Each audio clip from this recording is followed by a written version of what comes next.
Let's bring you the latest in geopolitics in the week gone by. Hello and a very warm welcome to World 360 with me, Akanksha Swaroop. And let's have a quick look at the top stories.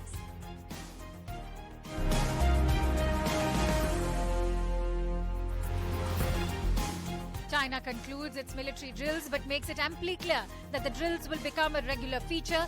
Will these drills impact global shipping?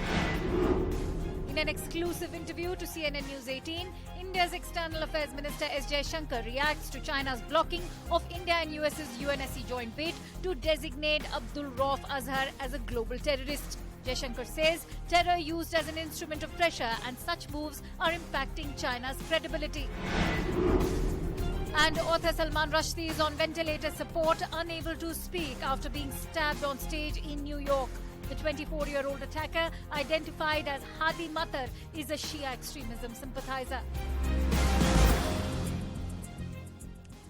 Let's begin with our pivot this week, and that is China and Taiwan. China's largest ever military exercises around Taiwan have concluded, but they've raised regional tensions.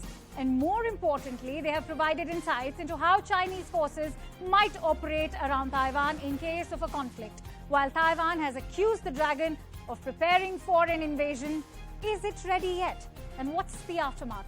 Here's a report.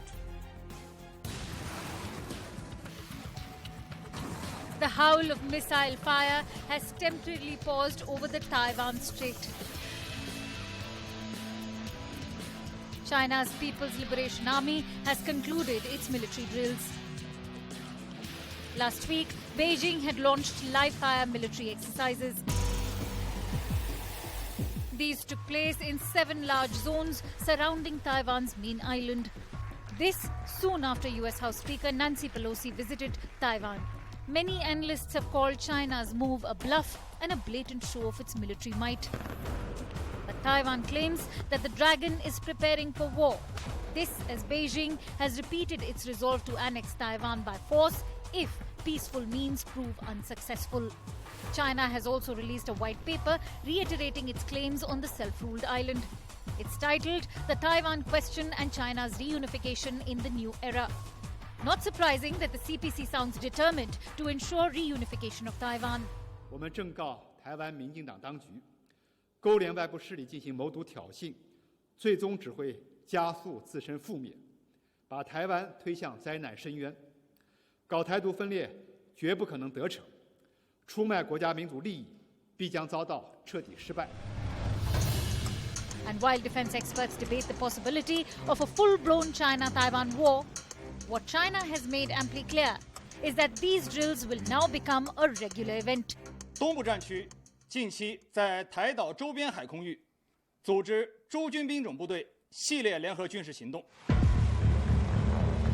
But what will be the impact of such regular drills in and around the Strait of Taiwan, a crucial shipping route, one that will keep the country away from armed conflict? But experts predict shipping hurdles in the Taiwan Strait to become a new normal for global trade. That is, if tensions between Beijing and Taipei are not dialed down. Bureau Report, CNN News18. So is China's muscle flexing a bluff tactic? Why am I asking this question? Because in the latest, the Wall Street Journal has now reported that China's President Xi Jinping could be making a trip to Southeast Asia in November. And interestingly, his itinerary could include a meeting with US President Joe Biden. This assumes significance in the backdrop of the ongoing tussle between the two nations over Taiwan, especially after US House Speaker Nancy Pelosi's visit to the island. Xi and Biden are also expected to meet on the sidelines of the G20 meet in Indonesia in November this year. But that's not all. Earlier this week, China delayed a crucial bid by India and the United States to sanction Jaish-e-Mohammed's deputy chief, Abdul Azhar, from Pakistan. India and the United States wanted a global travel ban on Abdul Rauf Azhar, who also happens to be the brother of Jaish-e-Mohammed founder Masood Azhar. India and the United States wanted his assets to be frozen as well. Apart from this, Sri Lanka has reportedly granted permission to the Chinese spy ship Yuan Wang 5 to dock at their Hambantota port. Remember, it had been earlier deferred by Sri Lanka, but so far we are learning that it has been granted permission to dock. Let's quickly get in a sense of perspective in terms of what these developments mean, not just for China, but also for the geopolitics around the world. And for that, I'm joined in by Professor Brahma Chalani, who's a strategic affairs expert. Thank you, Professor, for joining World 360. The first question that comes to mind is India's UN envoy, Ruchira Kamboj, has demanded an end to the practice of placing holds and blocks on listing requests without giving any justification. Why, in your view, is China time and again blocking India's requests to blacklist and designate, be it an Abdul Rahman Maki or Abdul Rauf Azhar, as global terrorists? This is not the first time that China has blocked the UN listing of known terrorists as quote-unquote global terrorists, because that's a designation that the UN can give. It has repeatedly, in recent years, sought to protect Pakistan's shielding of terrorism by blocking the UN listing of notorious terrorists. The reason why they do it repeatedly is that for them, it's cost-free. India imposes no cost on China. The Indian ambassador to the UN makes a speech. That's all that India does. All talk and no action invites more of the same from China. All right, the lack of repercussions perhaps. But Professor, let's also discuss China's tactics on Taiwan. International cargo traffic in Taiwan Strait has been hit and ships are looking at alternate routes. Do you think disrupting global shipping is one of the grey zone tactics adopted by China, or is China preparing for an invasion of Taiwan, a claim made by Taiwan itself? China's strategy in Asia has been to incrementally expand its frontiers, whether land frontiers in the Himalayas or sea frontiers in the South China Sea and the East China Sea, by stealth, employing largely bluff, bluster, and bullying.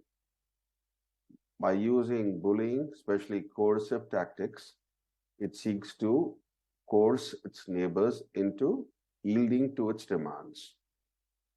So the Chinese expansionism is very different from Russia's. Russia carries out a frontal assault on Ukraine, while we saw how in the South China Sea, China completely changed the map of that area without firing a single shot.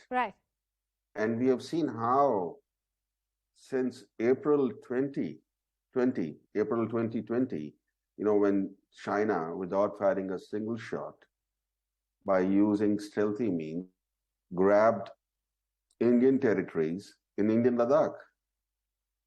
And that crisis still continues. So given that background, I don't think Xi Jinping will order a full-scale invasion of Taiwan. He is more likely to begin slowly strangulating Taiwan. And when he begins to strangulate Taiwan, that will leave the American President Joe Biden with difficult choices. And if the Americans do nothing, like they did nothing during the recent very provocative missile drills, with missiles flying over Taiwan and encircling Taiwan from all sides, and some Chinese missiles even falling into Japan's exclusive economic zone. If such inaction by the US were to happen when the throttling of Taiwan begins, then that inaction will prove fatal for Taiwan.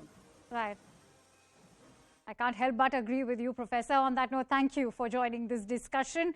Also, News18 exclusively spoke with India's External Affairs Minister, Dr. S. Jaishankar, about China blocking India and US's joint bid at the UN. Let's listen in to what he has to say on China. Very few countries have faced the kind of terrorism that we have done. So 75 years of independence. It's 75 years of great achievement, 75 years of progress, but it's also 75 years of challenges.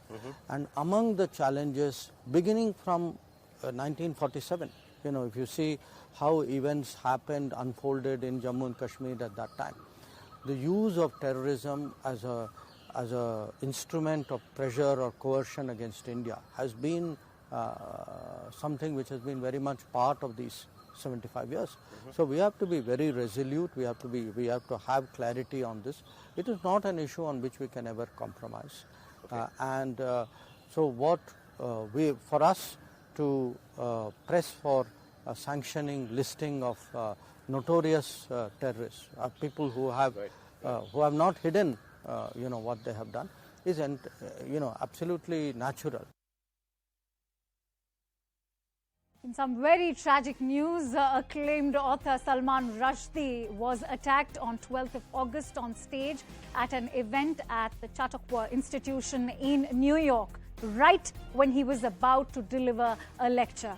There were around 2,500 people present in the audience that time, but there was not even one person who carried out the attack. Now, the person who is the suspected attacker has been identified as Hadi Matar. He's a 24-year-old youth from New Jersey, and he's an Iranian-American who resides in New Jersey. He went on stage and proceeded to stab Rushdie for a period of 15 to 20 seconds. Now, Rushdie is in a critical condition at a hospital. His liver and arm have been damaged severely, and reports indicate that he may lose an eye. The attack comes 33 years after a fatwa was issued against Salman Rushdie for his 1988 controversial novel, The Satanic Verses. The United States President Joe Biden has signed the Bipartisan CHIPS Act into a law. Here's a CNN report on why this law matters. Today is a day for builders. Today, America is delivering. President Joe Biden vowing the future of the high-tech semiconductor chip industry will be made once again in America. We produce 0% of these advanced chips now, and China is trying to move away ahead of us. Why this matters to families across the country? Well, right now, there's a global shortage of semiconductor chips. That has led to worldwide delays in auto manufacturing and us paying more for new cars.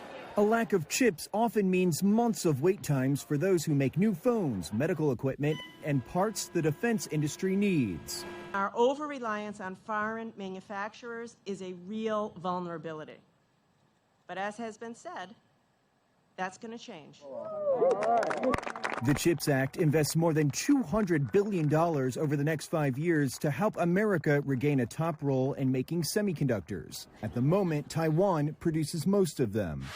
But with the growing threat of military conflict between Taiwan and mainland China, the Pentagon says it's essential to make more chips here. Taiwan itself is, among the most impactful economic entities on planet Earth. I mean, it provides something like, 70 to 90% of the most advanced semiconductors that everybody's iPhone and laptops and everything else runs on. From the United States, let's now shift our focus over to Afghanistan. It's been 1 year since the world was left stunned after the fall of Kabul. It took place after U.S. forces withdrew from Afghanistan 2 decades after ousting the Islamist regime. This is when the Taliban regime took over. Chaos ensued, especially against women. The Taliban barred secondary school girls from returning to school. Girls and women were ordered to wear the hijab and cover up in public. Not to forget the suicide bomb that ripped through the crowds at the international airport in Kabul. It killed more than 150 people.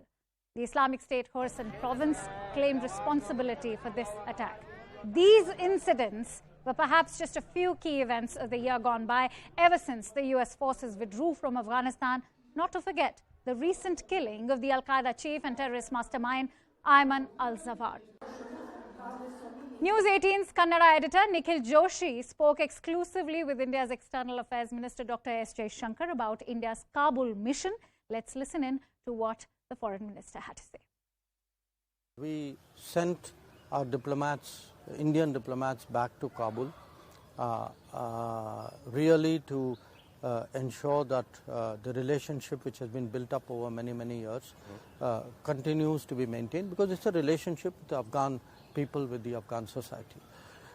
So naturally, when people go back there as a ministry, as a government, we take suitable precautions and we do our best to take care of whatever the environment, in a sense, suggests. So beyond that, I think at this time, where this will go, how this will unfold, I think it's really very, very premature. But where does Afghanistan stand under 1 year of Taliban rule as of now? Let's get in a sense of perspective. And for that, I'm joined in by my guest, Ambassador M. Ashraf Haidery, who is an ambassador of Afghanistan to Sri Lanka. Ambassador, thank you so much, first of all, for joining my show today. I don't know if you heard what External Affairs Minister of India had to say. He said that this is a relationship which has to be maintained, and that is why India has sent its diplomats to Kabul. A year of Taliban rule has passed, but the country continues to suffer. In your opinion, is this also due to a lack of sustained dialogue and continuous engagement with the international community? Not really, no. Of course, the international community has engaged with the Taliban for the past 3 or 4 years, encouraging, persuading the Taliban to comply with their own terms under the Doha Agreement, which they have repeatedly failed. Of course, with the U.S. Having complied with theirs and withdrawn their forces, but unfortunately was the Taliban, which didn't wait for the conclusion of the peace talks in order to form an inclusive government that is acceptable to all Afghans, and as well as with our international obligations. Ambassador, where do the lapses lie? Last year, the Islamic Republic and basically invaded and occupied Afghanistan as a proxy of our predatory neighbor. Right, that's why I'm asking, where do the lapses lie as far as the communication is concerned? You said that the international community has been making these sustained kind of efforts. There's a Doha agreement you were mentioning as well, but where are the lapses?